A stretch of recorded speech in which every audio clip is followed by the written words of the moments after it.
What are our worst fears? And who do we fear the most?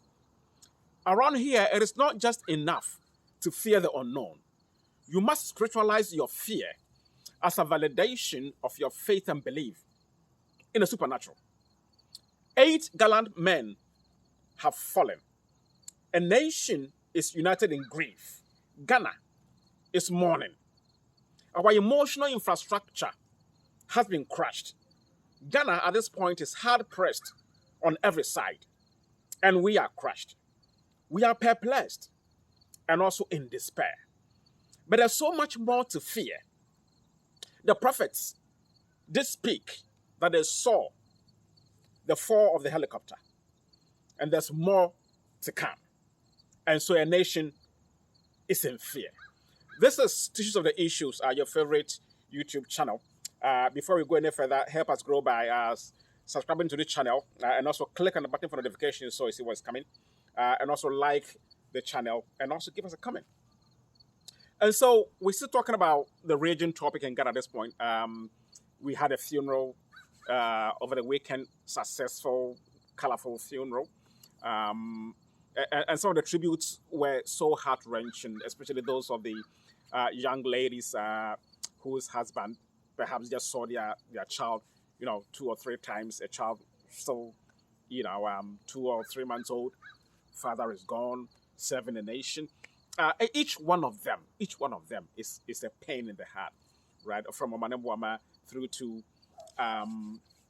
Honorable Murtala Mohammed, fantastic, brilliant individual. Dr. Sapon, another fine statesman. And down to, well, of course, Alaji Limuna, a great individual too. And then the soldiers, Anala Bafemi. We also had a sergeant in there. I mean, these are worst moments in a country. But the prophet wants us to fear even more. And so Ghana is looking for answers. And if this were a Greek tragedy, then we are looking for what the Greeks call the Deus ex machina. That is when you literally see God deploying a device to bring in some succor, to bring in some solution. But this is no play. This is real life here. And Ghana is not sitting pretty. And so the president of the country, and as we do, we look forward to our leaders giving us answers. And well, at this point, the presidency has decided that, well, to look at all these prophecies carefully, let's set up some decks in our governance architecture to monitor, collect, and review all these prophecies. I mean, because, before the helicopter crash, we heard them, a prophet called Prophet Roger and others, the fine individual from the NDC side called Nigel Gazy, and other people said, well, we saw these things coming. And they always will see it, and they can't do anything about it, right? And some was calling for Omanebo to come and see them so they can avert whatever would happen. So this has been the play. This is what we've lived it for so long. And so now there's a dex at the presidency that if you did see anything and you felt that it borders on national security or the presidency or some high-profile political individuals, then route it through to the presidency. Let's review it and see what we can do, right? And so he was my very first president, of the SRC back in Legon. Elvis Afriye Ankra is the envoy that has been chosen to lead this interfaith and ecumenical relations at the presidency. So he has been calling for prophecies that if you do have anything that you think is important for us to know, bring it in. And so far, we understand that people have sent in, hundreds of prophecies, and he says, well, about 80 or 90% of them are really bogus, and they won't escalate that. But, the questions are still going on. That is it the most important solution that Ghana needs at this point? So the big uncle of Ghana journalism, Kwesi Pratt, we call him Uncle Kwesi, he has actually said, what nonsense is this? That's how Uncle Kwesi puts it. This is nonsense. And that is Elvis going to ask God to show him which of the prophecies will be real or is actually true. And so these are going on that people are also saying, well, aren't there important things we can do? Proposals to perhaps, improve our export with other nations, proposals to get underground drainage working in Ghana. We need better solutions. And so these issues are going on. And here you want to also put a little bit to it and find out whether, it is the right thing to do. Well, a free anchor tells us, well, the reality is that about 80% or 75% or 70% of Ghanaians believe in Christians. The next 20% are Muslims. And we all, even those who go to church also sometimes also subscribe to some other spirits, will visit a fetish. So there's that faith in these bodies, right? People live in fear. People are quick to spiritualize their fear. And so if you want to live right and get some of these answers, then let's get a channel like that. People will bring in and then we get to see. Now, if you get to know how these prophets are actually, ruining people's marriages, people's lives, then perhaps you might say, well, maybe Evans has a point right there, right? And I was just looking at CNN, recently, that a former anchor of the CNN called Asha Sase, she got married and the marriage did not work, and she was, past the age of 45 going, so she needed a baby. What would she do? She just, got a random sperm to be pregnant so that she can beat that biological clock and get a baby. So she had a baby. If this was in Ghana, the professor will tell you, no, God's time is the best. Wait as long as Sarah did. 99, she had a baby. So they confuse people like that, right? Instead of going for surgery for them to cut and remove your fibroid or get an operation for your breast cancer, they say no. They can give you a concoction to drink and the fibroid will shrink and they will cure your breast cancer. And so people have died needlessly in all these situations. So let's get to manage these things, right? So I decided to put one of these prophets to test. So somebody I've known who says a prophet, and well, I've had my doubts anyway. So I called him up and said to him that, issues about my job and my daughter was getting married and all those things. So he said to me, well, I've actually seen you in the realms of the spirit, and that's the familiar phrase, in the realms of the spirit, that you're getting a promotion at your job place. And your daughter is going to marry the son of a very, very, big politician. And so I said to him, yes, you are right. Because at my job place, I was just promoted last week. And my daughter has come forth with a gentleman that, she wants to marry. I said, exactly. I saw all this in the spirit. And then he said another one. Now, well, there's also a business you're doing with some business partner. And one of them is planning to poison you. So for me to avert all these calamities, now make a substantial financial donation to me. And if you do that, whatever misfortune that is coming your way of your family, I would clear them away so that your daughter will get married peacefully. Because he said to me, well, one of your daughter's aunties is not pleased with the marriage and they're doing things in the spirit to crush everything.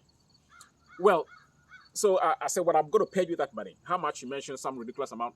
I said, well, that's fine. He said, well, even if you're abroad, even if you can pay, you can get me a car or something like that, I would work out all these things for you. I said, that's great. So about a month later, I called him up and I told him, you were right, Prophet. My daughter's marriage was actually cancelled. And I have actually been sacked from my workplace. So I think your prophecies were actually quite right.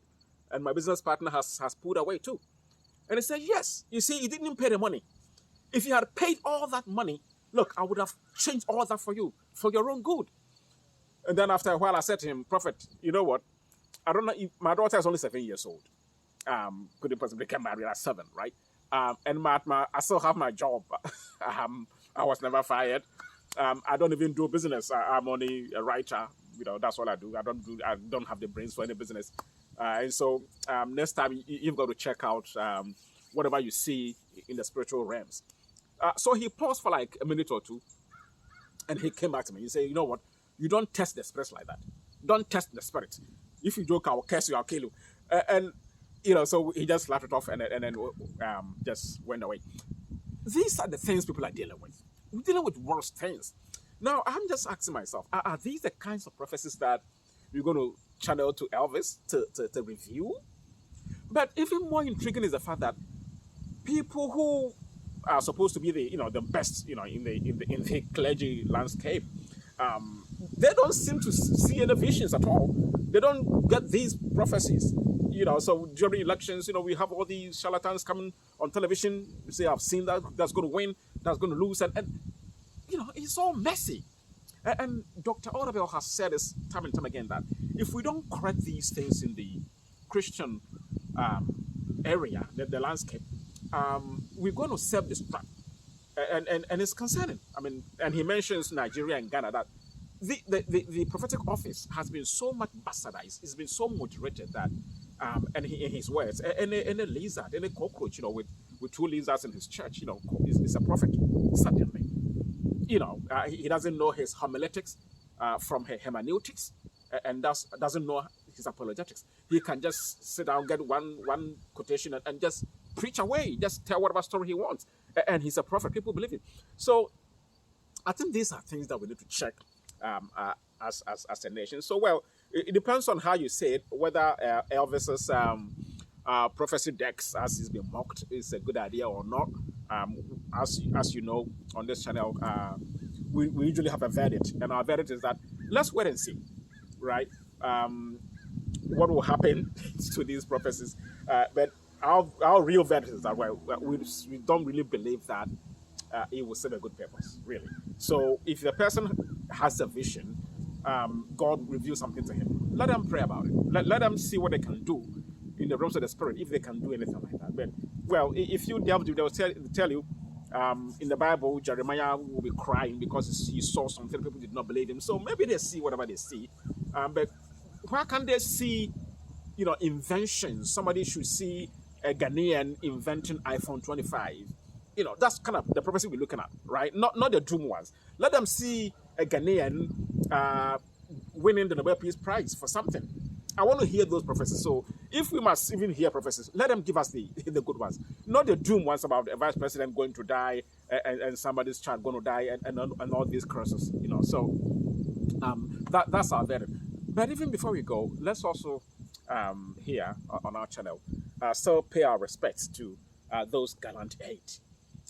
These are great individuals in the service of Ghana, and we do hope that we might never receive this kind of news again. Ghana is mourning. When I watched the funeral on television, look, people were shedding genuine tears, from Manebuama through to Dr. Sapon, through to, all of them, to the last baby. It's sad to know that a person gets married and, in less than a month, husband goes on an assignment for his nation and doesn't come back. It's a baby, maybe 2 or 3 weeks old. This is Ghana is on its knees, and so perhaps the last thing we need is another fear mongering, people seeing visions of whoever is going to die, and if Elvis is actually minded and wants to do his job properly, he must actually shut all of these prophecies, right? Especially those coming from all these charlatans, Prophet Roger, all these. Prophet Roger has said that there's more to come. There's more to come. And it's all bad news. Come on, give us some good news, right? That's what we need at this point. So this has been your edition of Teach of the Issues. We come your way again next week with yet another intriguing topic. Thank you very, very much.